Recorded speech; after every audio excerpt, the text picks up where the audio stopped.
Vamos lá então, né? Bom dia a todos. Estamos começando nossa live, nosso estudo matinal, né? Aqui do domingo, né? Das leis morais. Conforme havíamos combinado, nós começaríamos hoje às 9h30. Então, às 9h30 em ponto, estamos começando, né? Essa nossa live das leis morais. Estamos estudando a lei do progresso. Já, se não me engano, esse é o terceiro momento, né? O terceiro encontro nosso, o terceiro estudo das leis, da lei do progresso, né? E eu creio que nós teremos o de hoje e mais um ainda para encerrar a lei do progresso. Vamos ver, né? O nosso tempo aqui de estudos, né? Sejam todos bem-vindos. Estou vendo aqui as pessoas entrando, né? Então vamos seguindo, né, com o nosso estudo. Agradeço a vocês que estão acompanhando, né, essas nossas lives, essas nossas sequências de estudos. Para nós é uma alegria, né? Para mim é uma alegria poder estar aqui com vocês, né? Poder conversar aqui um pouco, mesmo que no monólogo, né? Mas é muito bom conversar com vocês. Então, bem-vindo o pessoal que está aqui no Facebook, o pessoal que está aqui no Instagram. Então, ora o meu olhar vai para o Facebook aqui, ora vai para o Instagram. Então, eu fico aqui aparentemente com um olhar difuso, mas na verdade é que estou aqui com o celular e o tablet, né? Então, levanto o olhar para um lado, baixo para o outro aqui. E assim nós vamos, né? E estou em casa, né? Então aqui eu não tenho nenhuma condição de controlar os sons, né? O som ambiente, né? Então de vez em quando alguém até comentou aí outro dia que parece que tem um som de um trem de ferro, né? Passando, realmente tem, tá? De tempos em tempos passa assim aqui do lado um trem de ferro. E esse caso não é um trem qualquer mineiro, não, é um trem de ferro mesmo, né? E ele passa aqui, buzina, e aí o som chega, não tem problema. Então vamos usar esse som do trem de ferro como se fosse um som bucólico, né? Que nos chega das Minas Gerais, né? Sai daqui das Minas Gerais, né? Já que moro em Minas, sou mineiro, né? E então não tenho como controlar esses sons, né? De vez em quando também um som de ambiente aqui de casa. Estamos em casa, né? Todos nós, tá certo? Então vamos trabalhar um pouquinho, né? E hoje nós vamos falar da questão 790 à frente, né? Que vai tratar um tópico chamado civilização, né? Então vamos conversar sobre isso, né? Sobre a civilização. E aqui vem a primeira pergunta, a 790, dizendo: a civilização é um progresso ou, segundo alguns filósofos, uma decadência da humanidade? Vamos lá. A civilização é um progresso ou, segundo alguns filósofos, uma decadência da humanidade? Essa pergunta ela é interessante porque, aparentemente, ela é paradoxal, né? Por que alguns filósofos diriam que a civilização é uma decadência da humanidade? E aqui lembrando que Kardec faz essa pergunta no bojo aí da segunda metade do século XIX. E há um grande pensador, né? Há um grande filósofo que eu gosto muito das suas ideias, principalmente aplicadas à educação, que é Jean-Jacques Rousseau. E Jean-Jacques Rousseau, ele tinha um pensamento a partir do estado natural. Nós já até estudamos aqui o estado natural. Ele tinha um pensamento um pouco diferente, ou contraponto ao pensamento de Thomas Hobbes, um outro filósofo, né, um dos filósofos do absolutismo, né, junto com Jacques Bossuet. Hobbes, ele dizia que o estado natural era o estado de barbárie. E Rousseau, ele dizia, resumidamente, né, me desculpem os entendidos de Rousseau, um resumo muito superficial, Rousseau dizia que no estado natural era o bom selvagem. Então, para Hobbes, o estado natural era a barbárie. Para Rousseau, o estado natural era o bom selvagem. Então, dizia Rousseau que no estado natural o homem era bom e que a civilização é que o atrapalhou, é o que o degenerou. ele diz assim, em outras palavras, que a partir do momento que o primeiro homem fez um cercado e disse, isso é meu, nasceu a barbárie. Então, por isso é que vem essa pergunta, né? Por isso que surge essa pergunta de Kardec, se a civilização é um progresso ou, segundo alguns filósofos, uma decadência da humanidade, baseado nesse pensamento, de certa forma, russoniano, que Kardec faz essa pergunta. E os espíritos vão, de certa forma, dar uma mitigada, né? Vai mitigar um pouco esse efeito Rousseau, esse efeito Hobbes. Eles vão dizer progresso incompleto, diz aqui a resposta. O homem não passa subitamente da infância à maturidade. Então é como se eles dissessem que esse momento social no qual vivemos é um momento que nós chamaríamos de adolescência para a juventude, ou talvez mais a juventude. Se olharmos uma ideia, por assim dizer, organicista, nós estaríamos hoje na juventude, no momento do ímpeto, né? Não estamos ainda na maturidade, mas também não mais estamos na infância. Há um progresso, né? Há um progresso. Não há dúvida, mas eles dizem um progresso incompleto. Progresso incompleto. Por que incompleto? Porque o nosso progredir sempre, como vemos escrito no Dolmen, né, lá de Kardec, né, no túmulo, né, uma frase colocada na parte superior, no frontispício, lá deixa claro, né, nascer, morrer, renascer ainda, progredir sempre. Então o progresso ele é constante. Mas no aspecto da civilização, a ideia aqui trazendo é que, por mais adiantado que estejamos, já analisamos, já estudamos aqui o progresso intelectual, por mais avançado que nós estejamos em termos intelectuais, ainda é um progresso incompleto, porque o progresso moral ainda está um pouco atrasado em relação ao progresso intelectual. A velocidade do progresso intelectual ela é maior do que a velocidade do progresso moral, né? É questão de fixação, né? Então é um aspecto, Tatiane coloca aqui, um aspecto cíclico. Sim, é um aspecto cíclico. O nosso processo evolutivo, ele é em espiral. É um processo espiralar, né? Uma espiral há um ir e vir, né? Mas o ir projeta e o vir, que aparentemente é um retrocesso, na verdade é uma retomada, né? É como que, na linguagem assim mais jovial, dá 2 passos para trás para depois dar 3 para frente, né? 3 passos à frente. Sim, então hoje nós vivemos na ideia dos espíritos no estado de juventude, a juventude da civilização. E o que caracteriza uma juventude?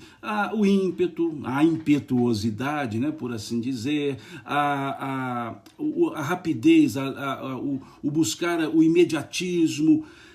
Isso é melhor do que a adolescência, que são contradições, sentimentos contraditórios? Sim. Mas ainda não é a madureza, ainda não é a maturidade. Então é isso que eles querem dizer quando eles respondem, né? Tanto a ideia russoniana quanto a ideia robesbiana são ideias incompletas. E a civilização, no momento que se encontra, também está num progresso incompleto. E olha que aqui ele perguntava no século XIX, o nascedouro das ideias sociais, mais propriamente ditas, né, a segunda metade do século XIX, pensamento kantiano, né, Augusto Comte desenvolvendo o seu pensamento positivista, mais no final do século, na virada para o século XX, o pensamento de Emile Durkheim, né, da sociologia, pensamentos mais pragmáticos, né, a análise, o estudo do fato social, né, o grande mote do pensamento sociológico. Então vejamos que é nesse bojo, é nesse conjunto de anos, né, da evolução da sociedade que se faz esse questionamento. E hoje, da mesma forma, hoje nós estamos muito à frente do que era a segunda metade do século XIX, inclusive em termos de progresso moral. Mas ainda estamos na juventude. Vamos dizer uma juventude aí que vai até os sei lá, 40 anos, né? Até os 35, não sei. Essa juventude que começa muito impetuosa, depois vai se ajustando, vai se amadurecendo, mas tem a disposição, né? Tem a força, tem a vontade. Então é isso que hoje a sociedade está. E com essa característica, essa sociedade, nesse ciclo, a sociedade nesse momento de juventude, nós temos as idas e vindas aparentes, né? Nós temos, muitas vezes, desculpe-me a minha expressão mineira, né? Algumas vezes nós damos com os burros na água, né? No nosso linguajar aqui, dos ditados populares, né? Por causa desse aspecto da impetuosidade que muitas vezes nós temos. Então, a maturidade da civilização, a maturidade social, ainda estamos um pouco distantes, eu não diria muito distantes, mas um pouco distantes, né? Temos vários outros pensamentos que já começam a mostrar uma sociedade mais madura. E se nós voltarmos, desculpe-me, uma sociedade menos jovem, não é menos jovial, menos jovem, ou seja, menos impetuosa. Mas isso ainda não é caráter geral. Temos muito que caminhar. Então é isso que os Espíritos colocam nessa questão 790, dizendo progresso incompleto. O homem não passa subitamente da infância para a maturidade, ou da infância à maturidade. Então tudo é cíclico, tudo tem o seu tempo, tudo tem sua hora, como veremos na questão 791.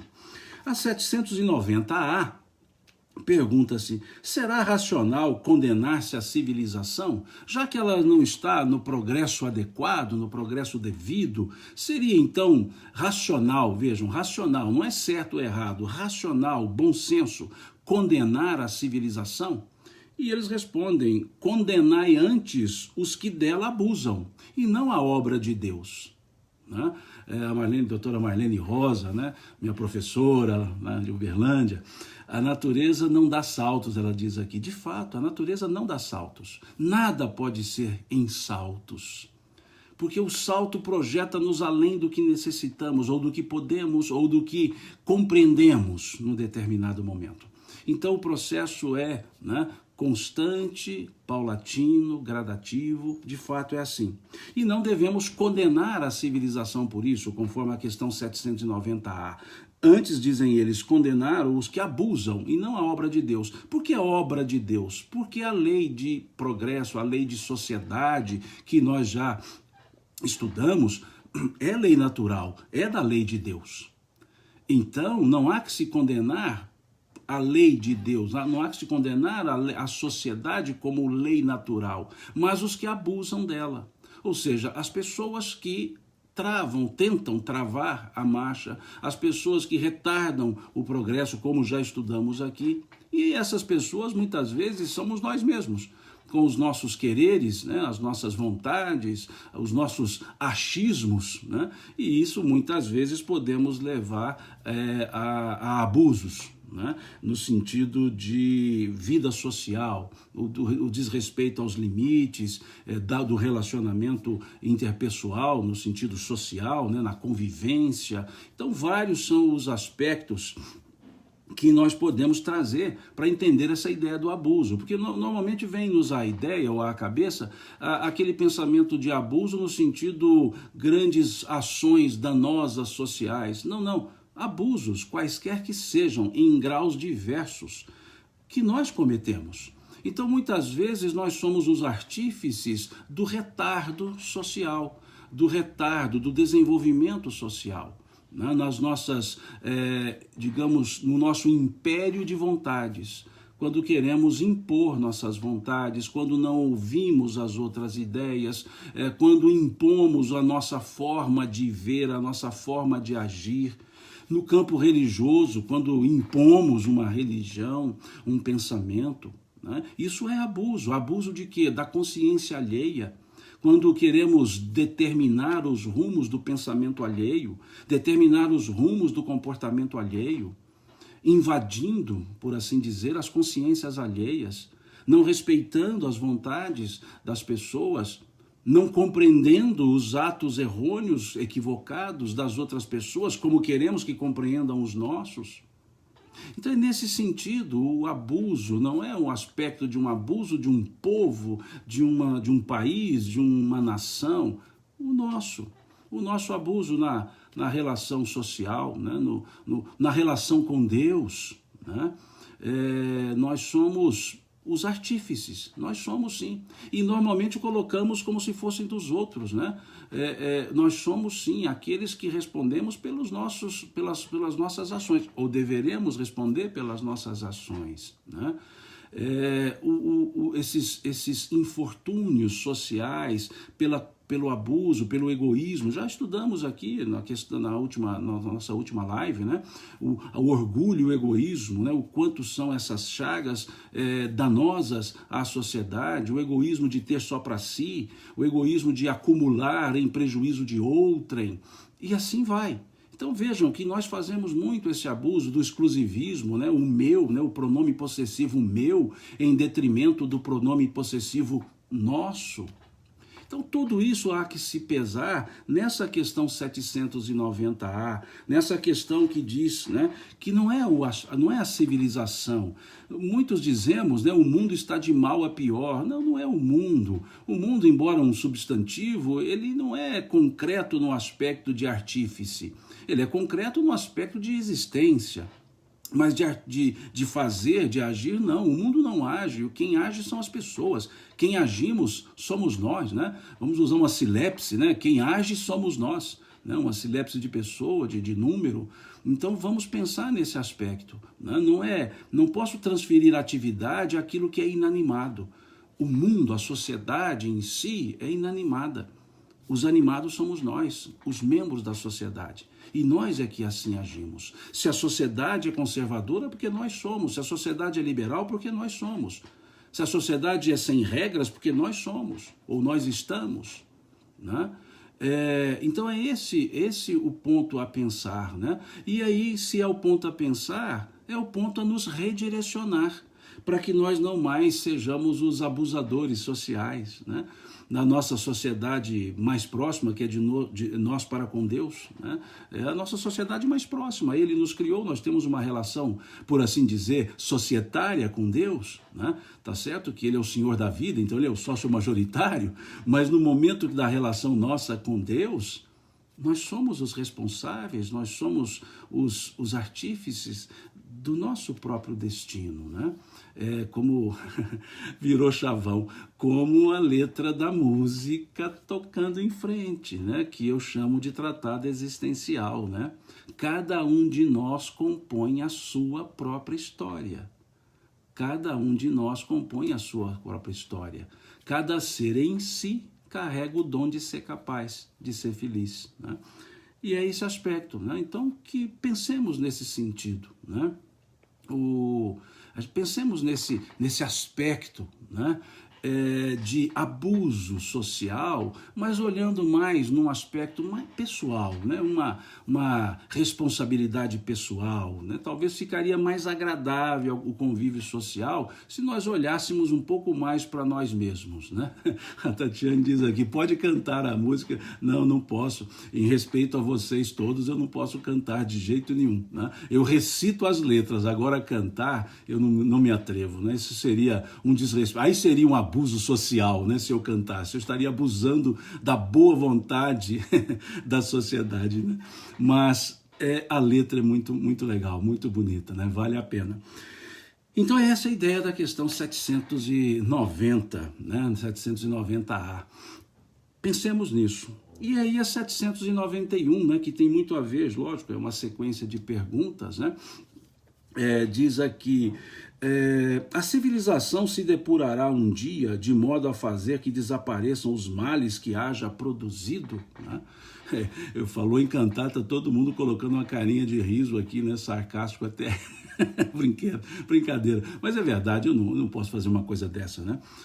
Gosto muito de música, sou um bom ouvinte de música, mas não me atrevo a cantar, ainda mais com tanta gente boa nesse nosso universo da música, né?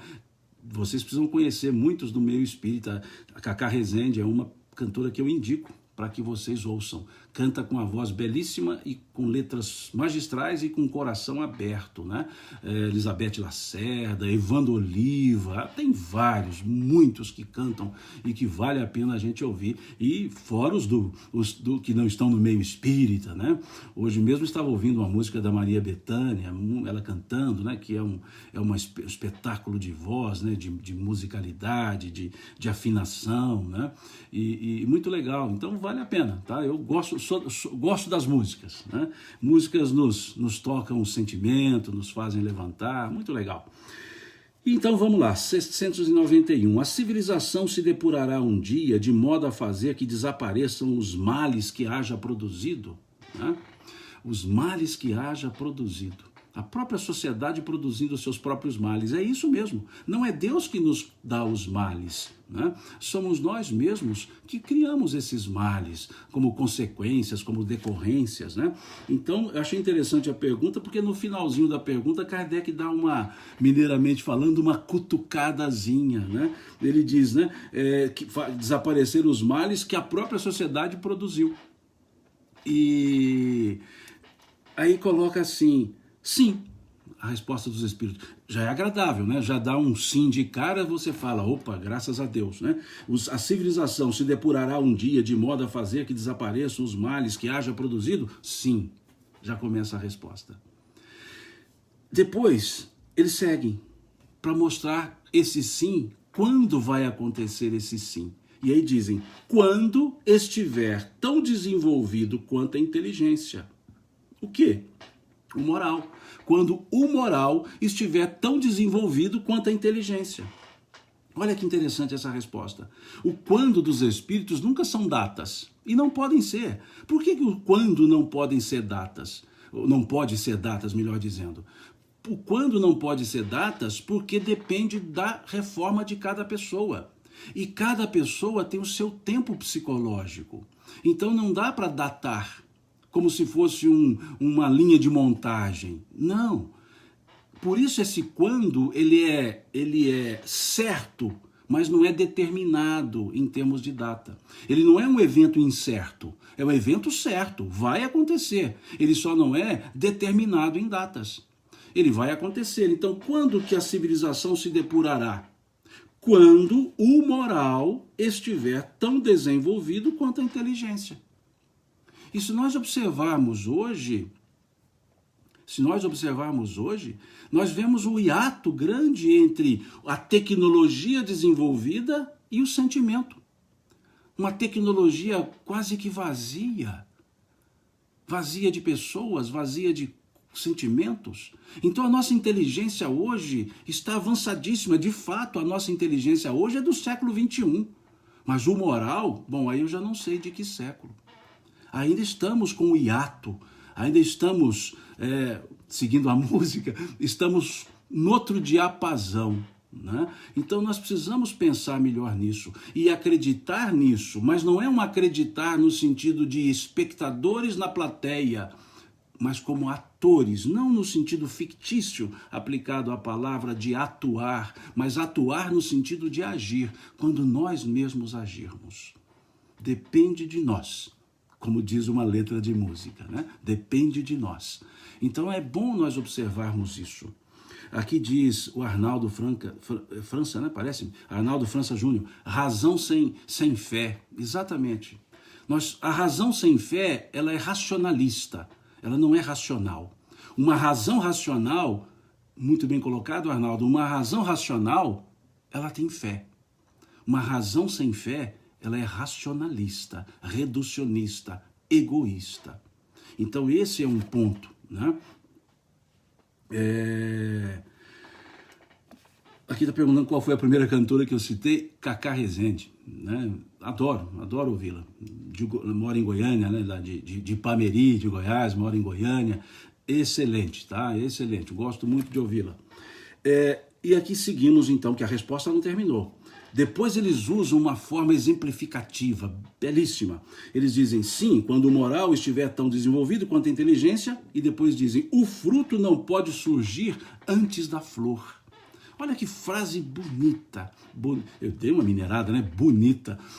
É uma frase bonita, uma frase agradável. O fruto não pode surgir antes da flor. Essa frase aqui dos Espíritos, elas nos remetem a uma frase de Jesus, muito interessante. Há uma frase de Jesus que Marcos, o evangelista, ele retrata. Está no capítulo 4, versículo 28 do Evangelho de Marcos, quando Jesus diz, primeiro a planta, depois a espiga, mais tarde o grão para encher a espiga. Veja que interessante como Jesus vai mostrar o que é o processo, o que é a gradatividade, né? Leiam lá Marcos capítulo 4, versículo 28, né? Primeiro a planta, depois a espiga, depois o grão para encher a espiga, mostrando que tudo tem o seu tempo, tudo tem o seu momento. E aqui nos remete também ao Eclesiastes, capítulo 3, versículo 1, né, do livro Eclesiastes, quando ali nesse capítulo 3, versículo 1, nós vemos o Eclesiastes dizendo, tudo tem o seu tempo determinado e há tempo para todo propósito debaixo do céu. Ou em outras traduções, todas as coisas têm o seu tempo e para cada ocupação chega a sua hora. Tudo tem a hora. Né? Eclesiastes, aliás, eu sugiro que leia o capítulo 3 do Eclesiastes inteiro. Não só esse primeiro versículo que diz que tudo tem o seu tempo determinado e há tempo para todos os propósitos debaixo do céu. Né? Tudo tem o seu tempo e tem o seu porquê. É saber aguardar. Porque nós não podemos apressar. Os hindus, eles dizem, não apresse o curso do rio, ele anda sozinho. Tem um andar natural. Por que isso? Porque quando as coisas são feitas no momento certo, da maneira certa, dá certo. Mas se nós fazemos da maneira certa, no momento errado, dará errado. Se nós fizermos da maneira errada, no momento certo, também dará errado. E como que nós sabemos a coisa certa? Se é certa, se não é? Ouçamos a voz interior. Ouçamos a nossa programação reencarnatória. Observemos essa nossa programação, que nos leva de volta a uma questão que toda live estou falando dela, questão 258, do Livro dos Espíritos. Então essa pergunta aqui, ela nos faz lembrar a frase de Jesus, constante lá no capítulo 4, versículo 28 de Marcos, quando Jesus vai dizer, né, primeiro a planta, depois a espiga, depois o grão enchendo a espiga. Ou seja, não vai nascer o grão sem antes a planta, não vai nascer o grão sem antes a espiga. Essa é a ideia. E a ideia do Eclesiastes, que há tempo determinado, né, para todos os propósitos debaixo dos céus. Né? Então é muito importante, né, a gente pensar nessa questão do tempo. Né? Um parênteses, Rossetto, né, Helenice, está perguntando se eu tenho livro editado. Eu tenho um só, né, tenho um livro lançado, chama Viver Melhor, pela FEEGO, pela Federação Espírita do Estado de Goiás. Né? É um só, que inclusive está em fase de segunda edição revisada. Né? Eles me encaminharam, vão lançar a segunda edição, então vai ser uma segunda edição revisada e ampliada. Eu vou colocar mais alguns capítulos, creio que mais 2 capítulos nessa primeira edição chamada Viver Melhor. Então nós teremos essa segunda edição. Eu estou dentro do quando aqui do Livro dos Espíritos, não tem data marcada não, quando eu conseguir encaixar esses 2 capítulos, né? E espero que ao longo do ano, ou talvez no próximo, saia mais um que eu pretendo que eu chame de Viver em Paz, né? Então, por hora, tem esse livro editado, está lá na Federação Espírita do Estado de Goiás, é só entrar, creio eu, no site da editora da FEEGO que se consegue, né? Eu mesmo não sei dizer como é que se adquire, porque os direitos autorais desse livro foram todos doados para a Federação Espírita do Estado de Goiás, né? Então, eu mesmo não tenho nenhum direito, nem econômico, principalmente, né? E tampouco editorial, né? Todos os direitos eu cedi, eu doei para a Federação Espírita do Estado de Goiás. Bom, voltando, né? Tudo tem o seu tempo. Eu só abri um parêntese para não fugir do tempo. Voltemos aqui ao nosso tempo, né?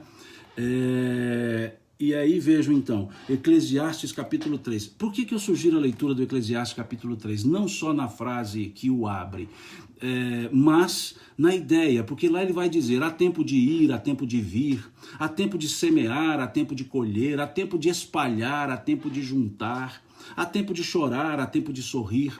Ele vai trazendo os tempos como a nos dizer, se o tempo é de ir, não adianta tentar vir. Vai dar errado. Se o tempo é espalhar, não adianta tentar recolher.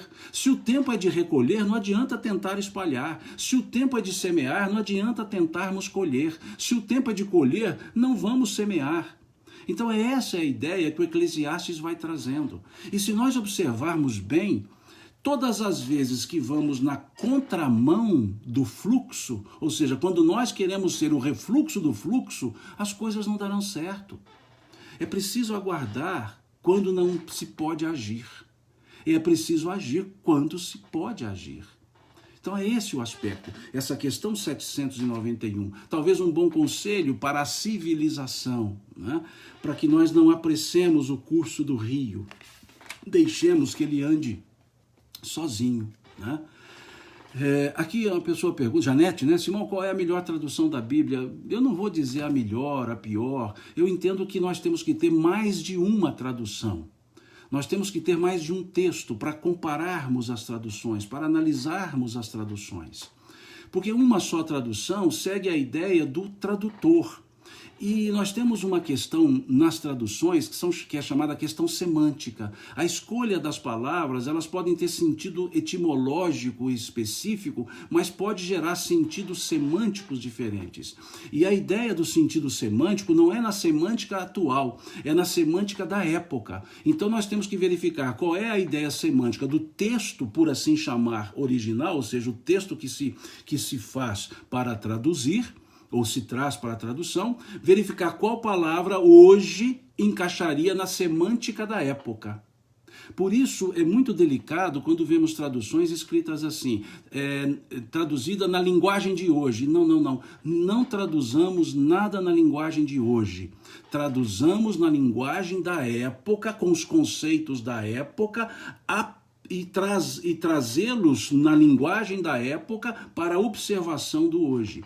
Porque não só em tradução, em historiografia, há uma coisa que nós chamamos falácia historiográfica. O que é falácia historiográfica? Uma delas, aliás, uma das falácias historiográficas, olhar o passado com o olhar do presente. Isso é delicado. Então é preciso observar. Então não há uma tradução que eu diria para a gente seguir. Traduções, né? Pergunta-se aqui, a Tatiane pergunta se a Bíblia de Jerusalém é uma boa tradução. É sim uma boa tradução. Ela é uma tradução conjunta, né? A tradução de João Ferreira de Almeida, mas se não é boa, sim, mas depende. Nós temos as traduções de João Ferreira de Almeida revista e atualizada. Então a gente chama RA, né? Revista e atualizada. Então nem sempre revista e atualizada é uma boa tradução. Nós temos Bíblias de estudos, né? Como temos a Bíblia de Estudo de Jerusalém, a Bíblia de Estudo de Almeida, a Bíblia de Estudo de Genebra, a Bíblia de Estudo, várias, que são Bíblias que trazem textos e interpretações, estudos, né? Referências cruzadas, né? Entre textos dentro da Bíblia. Temos as traduções católicas, que são traduções que tem uma linha de interpretação única, porque dentro da ideia católica não há livre interpretação para a Bíblia, então elas não fazem notas de rodapé remissivas a outros textos, mas notas de rodapé interpretativas. E lembrando que as Bíblias católicas no Velho Testamento têm mais livros do que no Novo, do que as traduções não católicas, não porque a Bíblia é maior ou menor, mas porque há livros que a tradição católica chama de deuterocanônicos, e ela os coloca como o livro, por exemplo, Eclesiástico, né, e não Eclesiastes, né? Tem o Eclesiastes mais o Eclesiástico, mas a Bíblia, por assim dizer, protestante não, né? Porque entendeu Lutero lá atrás que não eram livros canônicos, então ele retira esses livros, né? Aqui a Sandra pergunta da tradução do Haroldo do Novo Testamento, perfeita, ótima tradução, com vantagem muito grande sobre outras traduções, que são as notas remissivas. E um detalhe muito importante para um tradutor sério, foi o que Haroldo fez, ele coloca outras possibilidades interpretativas, ele coloca a interpretação ou tradução no texto base e nas notas de rodapé ele coloca possíveis outras traduções que poderia se ter para aquela palavra. Então, muito boa a tradução dele. Então, ou seja, nós temos que ter várias traduções. E o principal, mesmo que não dominemos a língua que está sendo traduzida, busquemos nos aproximar dessa língua que está sendo traduzida. Ou seja, vamos tentar entender os termos na língua original. Né? E para isso há bons livros que vão trazendo as traduções, os ajustes, né? As interpretações, não é ajustes, as interpretações. Então, mais de uma tradução, tá? Eu tenho aqui comigo várias traduções, para ser exato, eu tenho 52 traduções diferentes, né? Não 52 Bíblias, 52 traduções diferentes, né? A Bíblia hebraica, né? A tradução hebraica, aí tem várias. Então é bom que a gente faça estudo comparado de traduções e observemos, né? Aquelas que possam se aproximar da linguagem ou do sentido semântico do texto original, né? E o texto original é uma palavra assim que a gente usa por hábito. Não há um texto original. Nós não temos aquele texto que vai dizer assim, esse é o texto escrito por Moisés. Não, esse é o escrito pelo evangelista. Não. Nós temos textos que são textos base para a tradução, né? Mas originais, efetivamente, não há. Não há um texto que diz, esse é o original. Há pergaminhos que são tidos como base, né? Texto base, né? O texto teu, e aí vai. São termos teológicos que são utilizados, né? E a língua quase básica é o grego, né? Mas e o hebraico? O grego, né? Nós temos Bíblias hebraicas, por exemplo, que são as traduções da Septuaginta, né? Então, que são do grego, retorno do grego. Então é bom conhecer um pouco da ideia grega, não da gramática grega, da ideia grega bíblica, para a gente poder aproximar um pouco das traduções, né? E tem aquelas traduções que são muito focadas, muito voltadas para um segmento religioso. É como se fizesse uma Bíblia à moda da casa. Então há traduções reducionistas que reduzem o texto ou que acomodam o texto à vontade de uma escola religiosa, ou seja, à vontade de uma ideia religiosa. Nesses casos eu não chamaria traduções, né? Eu chamaria versões. Eu faço uma versão do texto original adaptando às minhas vontades, às minhas necessidades. É o que eu chamo particularmente de traduções reducionistas acopladas a interesses teológicos de um segmento religioso, pura e simplesmente, que eu chamo de escola religiosa, tá certo? Fechamos o nosso parêntese, que não foi um parêntese, foram colchetes, né? Então fechemos esses parênteses e voltemos aqui ao nosso texto, porque senão a gente não consegue seguir aqui com a nossa programação. Mas respondendo, né, a pergunta que foi feita sobre a ideia de tradução. E assim qualquer texto, não só o bíblico, qualquer texto, né? São traduções. Eu sou um pouco suspeito porque eu gosto muito do estudo bíblico, né? Então, quando pergunta assim, eu acabo esticando um pouco a resposta, desculpem-me, tá? Muito legal. Sigamos então. Como eu disse, eu não leio todas as questões, eu vou lendo algumas questões de maneira, aspas, salpicada, né? Que dá para fechar o raciocínio. Então aqui a questão agora 793. As outras que eu não leio é um dever de casa, né? Sugestão para que leiam em casa, né? Questão 793. Por que sinais se pode reconhecer uma civilização completa? Essa é uma pergunta boa, né? Uma pergunta daquelas delicadas, porque utiliza a palavra completa no final, né? Por quais sinais, ou por que sinais se pode reconhecer uma civilização completa? Olha que interessante. Por que sinais se pode reconhecer uma civilização completa?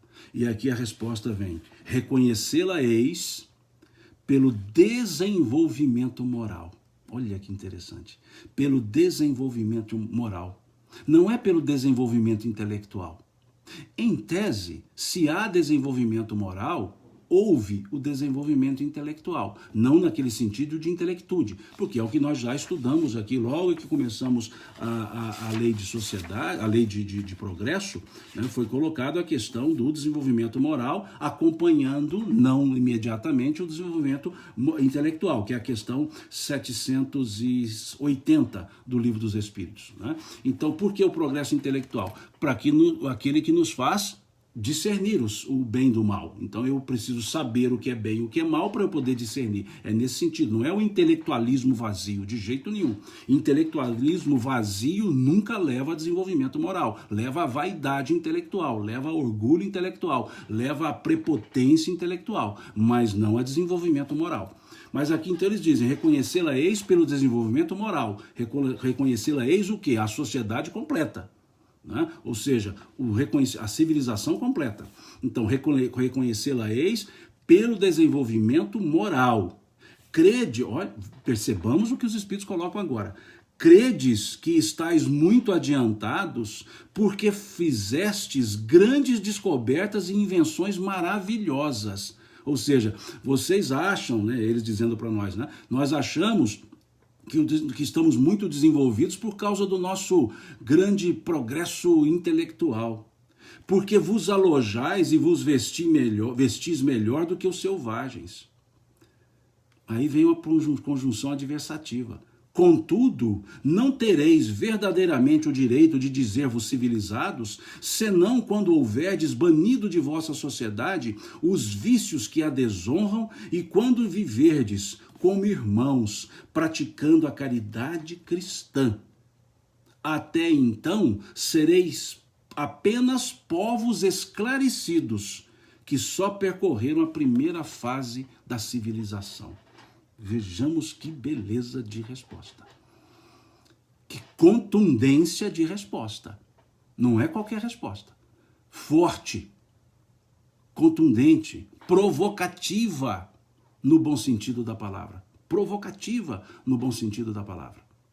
Vejam, credes que estáis muito adiantados porque fizestes grandes descobertas, invenções maravilhosas, porque vos alojais e vos vestis melhor do que os selvagens.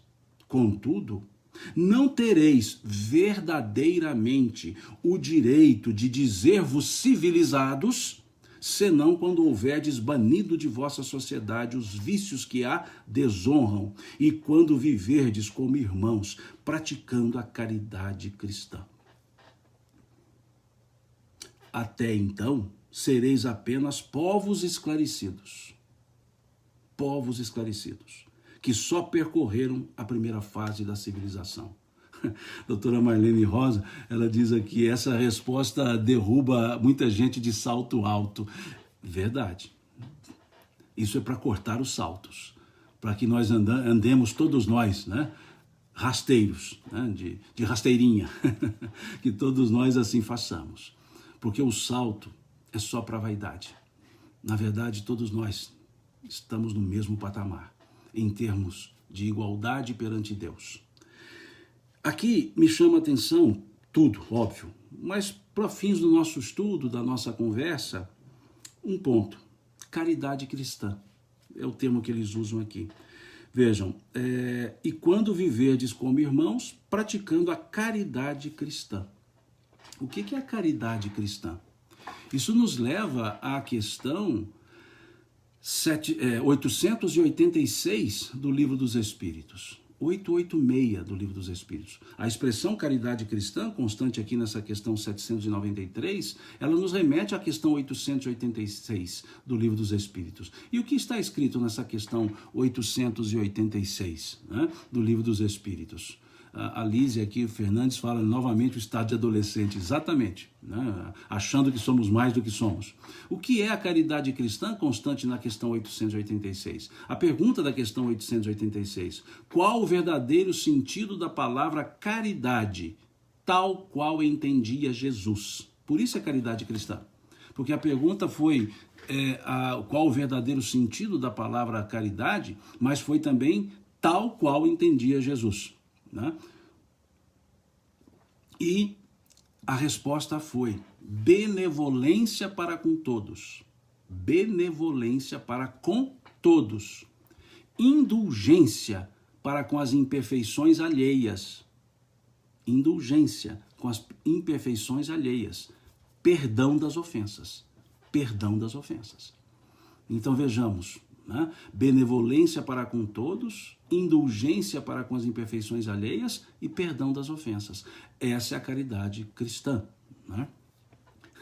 A Sandra Galha aqui pergunta se o cafezinho está bom, é que normalmente eu tomo água num copo, agora eu trouxe uma caneca, e essa caneca aqui é do Rei Leão, né? Que tem aqui o Hakuna Matata, né? Que eu adoro essa frase, né? Hakuna Matata, é lindo dizer, Hakuna Matata, você deve entender que os seus problemas você deve esquecer, isso é viver, é aprender, Hakuna Matata. Então eu gosto, então inclusive está virada para mim a frase, né? Então quando eu vou beber eu leio aqui Hakuna Matata, que é algo que eu sugiro para todos nós, tá? Para vocês, para mim, sempre dizermos isso todos os dias. Hakuna Matata, né? Hakuna Matata, lá do filósofo Pumba, né? Dos filósofos, né? Pumba e Timão, né? Os dois, Pumba e Timão, Hakuna Matata, né? É lindo dizer. Hakuna Matata, você deve entender que os seus problemas você deve esquecer. Isso é viver, é aprender. Aprender. Hakuna Matata, aprender. Então é por aí, né? Eu gosto sempre desses filósofos, sabe? Tem três filósofos que eu gosto muito dessa turma. Primeiro, Pumba e Timão, né? São filósofos existencialistas, né? Filósofos do viver. E o filósofo Balu, né? O Balu lá do Mogli, né? O urso Balu, né? Que vai falar, é o filósofo das coisas, né? Necessário, somente o necessário, o extraordinário é demais, por isso eu uso e vivo o necessário. Todos esses três filósofos falam cantando, né? E eu não vou falar cantando de jeito nenhum, já disse o motivo. Então são dois filósofos das crianças, né? Pumba e Timão, filósofos existencialistas, e o urso Balu, o filósofo das coisas, né? Então é legal, né? Gosto muito disso. Voltando então, a caridade cristã nos chama a atenção para esse aspecto, né? Benevolência para com todos, indulgência para com as imperfeições alheias, perdão das ofensas. É a caridade cristã. E aqui, muitas vezes, quando eles colocam aqui, até então seria apenas povos esclarecidos, que só percorreram a primeira fase da civilização. Povos esclarecidos. Não significa desenvolvidos. Esclarecidos, eu vou usar uma comparação, lembrando as nossas aulas de história, né? Nós tivemos uma época do despotismo, né? Tivemos os governantes déspotas, né? Os absolutistas lá, o pensamento robespierriano, o pensamento de Jacques Bossuet, que falava do porquê do absolutismo, e tivemos lá os reis absolutistas. E nesse período absolutista surgiu um termo para um grupo de governantes que eram chamados de déspotas esclarecidos. Despotismo esclarecido é o termo histórico, né, para esses déspotas esclarecidos. Veja o termo: déspota, império da força, esclarecido. Mas não são déspotas desenvolvidos, porque se fossem déspotas desenvolvidos não seriam déspotas. Mas vejam, despotismo esclarecido é muitas vezes o que vemos hoje. Um inteligente esclarecido. Esclarecido com relação ao conhecimento das coisas, mas não à consciência humana. A frieza do conhecimento, quando se distanciou do sentimento. Nós precisamos colocar um pouco de coração no cérebro, mas precisamos também descer o cérebro para o coração, à justa medida. Não sejamos esclarecidos somente, que o esclarecimento nos leve ao desenvolvimento moral. Que sejamos esclarecidos, mas não déspotas. E somos déspotas muitas vezes sim, quando queremos fazer imperar nossas vontades. Quando dizemos aqui eu mando e sou obedecido. E poderemos ouvir, e é detestado, como nos falam os Espíritos lá no Evangelho segundo o Espiritismo. Essa frase, aliás, está lá, né? O pai dirá, nessa casa mando e sou obedecido, e os filhos pensarão, e é detestado. É esse o aspecto, é esse o ponto. Então, muitas vezes, nós somos, sim, déspotas esclarecidos. Não somos os absolutistas governantes do passado, e alguns do presente, mas do passado. Mas talvez sejamos déspotas nas nossas relações sociais, e o pior é que nos dizemos esclarecidos. Então, que busquemos a ideia do esclarecermos-nos. Esclarecermos-nos. Tem uma etimologia que nos leva à luz, que nos leva à claridade. A claridade que nos permite enxergar. A claridade que não nos ofusca, mas que nos abre caminhos para enxergarmos melhor.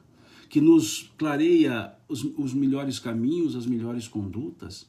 A claridade que emana do ensino do Cristo, que muitas vezes nos distanciamos desses ensinos, que muitas vezes nos vemos tão distantes daquela realidade cristã, daquela realidade trazida por Cristo.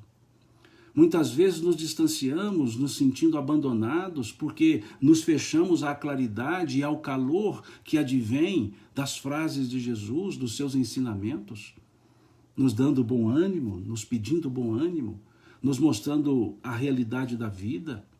Eu vim, dizia ele, para que todos tenham vida e a tenham em abundância. E muitas vezes nós não entendemos a abundância da vida. Nós entendemos apenas o existir. Criamos nossos conceitos e preconceitos dentro do existir. O que é o existir? É do berço ao túmulo, é a encarnação. Acharmos que tudo se resume nessa encarnação. Achar que somos seres apenas dessa encarnação, estabelecendo nossas regras de conduta pela própria encarnação e não por uma visão de vida imortal. Então, muitas vezes, nós nos dizemos esclarecidos e somos ignorantes pelo próprio esclarecimento. Disse isso ontem na nossa conversa lá no encontro do NEP, né, numa fala curta lá de alguns minutos. Disse isso ontem, muitas vezes a ignorância não é o não saber. Eu diria que a maior ignorância é o achar que sabe. É o achar que sabe. E por que eu digo achar que sabe? Porque achar que sabe não nos permite fazer. Ficamos só no saber. E a sabedoria, a demonstração fática do que nós sabemos, é a aplicação, é fazer. Foi o que Jesus disse quando lavava os pés dos discípulos. Que Pedro vai dizer, né, somos nós que devemos fazer essas coisas e bem sabemos que devemos. E Jesus vira-se para ele e diz, se vós já sabeis dessas coisas, bem-aventurados sereis, se agora as praticares. Saber e não fazer, o que adianta saber? Isso é só esclarecimento, é só estar esclarecido, é só ter conhecimento, mas não tem atitude. Jesus, certa vez, ouvindo um discurso dos doutores da lei, ele vira-se para o povo e diz assim, ouvi e praticai tudo o que eles vos dizem, mas não façais em conformidade com o que eles fazem, pois vos dizem uma coisa e fazem outra. Olha que coisa interessante. Vos dizem uma coisa e fazem outra. A coerência. Aliás, no pensamento de Satya Sai Baba tem muito isso, né? Na educação em valores humanos, né? Que é uma teoria, aliás, uma prática desenvolvida a partir do pensamento de Satya Sai. Satya Sai Baba, ele dizia muitas vezes esse aspecto, um dos nobres valores, né? Dos valores humanos que ele diz, é justamente essa ideia. Aliás, o conjunto dos valores, né? Amor, ação correta, verdade, paz, não violência, os cinco valores humanos, né? Que Satya Sai Baba nos trouxe, né? É importante nós vivenciarmos, né? Amor, ação correta, verdade, paz, não violência, né? Paz e não violência, veja que interessante. Paz é um sentimento íntimo, não violência é uma atitude. Por ter a paz, eu não pratico nada de violência e começo a desenvolver os atos de paz, né? É preciso nós repensarmos isso, né? Nós já estamos talvez saturados de tanto conhecimento, de tantos estudos. Estamos talvez naquela frase trazida pelo Espírito de Verdade, que está no capítulo 6 do Evangelho segundo o Espiritismo, né? Espíritas, amai-vos, eis o primeiro ensino, instruí-vos, eis o segundo. Talvez nós estejamos muito mais no instruí-vos e estamos deixando o primeiro, o amai-vos, né? Então, usemos essa frase do Espírito de Verdade, está lá no capítulo 6, né, do Cristo Consolador, do Evangelho segundo o Espiritismo, no item Cristo Consolador. ele vai dizer isso: espíritas, amai-vos, eis o primeiro ensino, instruí-vos, eis o segundo. E acrescentam nessa mensagem: todas as verdades se encontram no cristianismo. Os erros que nele se enraizaram são de origem humana. Eu peço até licença para ler essa passagem. Eu dei uma olhada para cima, eu vou pegar aqui na prateleira. Vou cometer um ato aparentemente deseducado, vou me levantar aqui, mas com licença, não muito, não vou me levantar muito não, porque nas lives a gente só se mostra daqui para cima, né? Porque não mostra aqui a parte de baixo que está de short, né? Tá de pijama muitas vezes, então fica só daqui para cima, né? A gente se organiza só da parte visível. Desculpa, mas eu não estou desse jeito não. Deixa eu só pegar aqui o livro. Vamos lá. Me permita ler aqui esse item aqui. Olha, até já abriu. Eu leio tanto essa parte que o livro já ficou até acostumado. Veja que interessante essa lição, que a gente até encerra com ela, né? Diz assim: o advento do Espírito de verdade. Então ele diz assim: venho como outrora aos transviados filhos de Israel trazer-vos a verdade e dissipar as trevas. Escutai-me.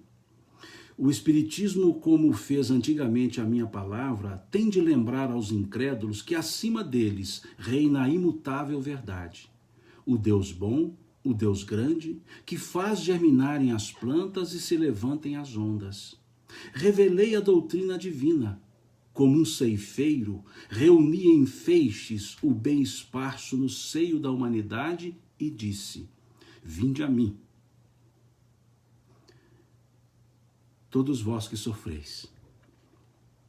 Mas, ingratos, os homens afastaram-se do caminho reto e largo que conduz ao reino do meu Pai e enveredaram pelas ásperas sendas da impiedade. Mas meu Pai não quer aniquilar a raça humana. Quer que, ajudando-vos uns aos outros, mortos e vivos, isto é, mortos segundo a carne, porque, porquanto não existe a morte, vos socorrais mutuamente, e que se faça ouvir não mais a voz dos profetas e dos apóstolos, mas as dos que já não mais vivem na terra, a clamar: orai, crede. Pois que a morte é a ressurreição, sendo a vida a prova buscada, e durante a qual as virtudes que houverdes cultivado crescerão e se desenvolverão como o cedro. Homens fracos, que compreendeis as trevas das vossas inteligências, não afasteis o facho que a clemência divina vos coloca nas mãos para vos clarear o caminho e vos conduzir-vos, filhos perdidos, ao regaço do Pai. Sinto-me por demais tocado de compaixão pelas vossas misérias, pela vossa fraqueza imensa, para deixar de estender mão socorredora aos infelizes transviados, que vendo o céu, caem nos abismos do erro. Crede, amai, meditai sobre essas coisas que vos são reveladas. Não mistureis o joio com a boa semente, as utopias com as verdades. Espíritas, amai-vos, este é o primeiro ensino. Instruí-vos, este é o segundo. No cristianismo encontram-se todas as verdades. São de origem humana os erros que nele se enraizaram. Eis que do além, que julgáveis o nada, vós vos clamam: irmãos, nada perece. Jesus Cristo é o vencedor do mal. Sede vós os vencedores da impiedade. O Espírito de Verdade, Paris, 1860. Vejam que beleza. Está no capítulo Cristo Consolador. É o menor capítulo quase do Evangelho, mas de profundidade incomensurável. E com essa leitura, então, nós encerramos esse nosso tópico de hoje e eu faço a proposta para a semana que vem, né? Fazemos nossas lives terça, quinta, né? Sábado e domingo. Sábado e domingo eu estou conseguindo manter regrado, né? Os outros dias da semana eu não consigo uma regra porque acaba que tem uma live convidado que eu sou convidado a participar, então dificulta, muda um pouco, né? Dificulta, pelo contrário. Então proponho para a próxima semana terça e quinta. E muitas pessoas me mandaram mensagens no privado dizendo assim que o horário de 8h30 não podia ser 9 ou 8. Então eu optei pelas 9, eu vou dizer por quê. De 7 às 9 tem muitas lives, e eu acho que nós temos que aproveitar todas as lives, né? Então eu vou deixar essa live nossa para as 21 horas, que não é tão tarde assim, de 20 a 21 às 22, porque aí eu fico, vamos dizer assim, não incomodando, para que vocês possam também olhar, assistir outras lives, né? Que eu também gosto de assistir, né? Eu gosto de aprender com os outros. Então, terça e quinta próximas, às 21 horas, e sábado e domingo também, tá certo? Eu ponho depois, eu posto aqui no meu Facebook, posto aqui no Instagram também, para a gente confirmar isso, legal? No mais, obrigado a vocês, tá? Tem o pessoal dizendo aqui que eu vou estar agora em seguida lá com o Ricardo Mello, é verdade, sim, daqui a pouquinho eu já combinei com ele que eu ia entrar um pouco atrasado, né, depois das 10h30, né, então vou estar lá na página do Ricardo Mello, no Instagram, nós vamos conversar sobre o despertar da consciência divina em nós, né? Então é um bate-papo, o Ricardo é uma pessoa excepcional, né? Gosto muito dele, gosto muito de ouvi-lo, fala com coração, fala com alegria, fala muito aberto, né? É uma pessoa que eu gosto muito, e quando me convida, eu só tenho que dizer sim, né? Então daqui a pouco eu vou estar, daqui a pouco mesmo encerro aqui, já entro para o lado dele lá, mas eu posso ficar mais tranquilo um pouquinho. A Cacá Rezende está aqui, ó, acabei de falar sobre ela, né?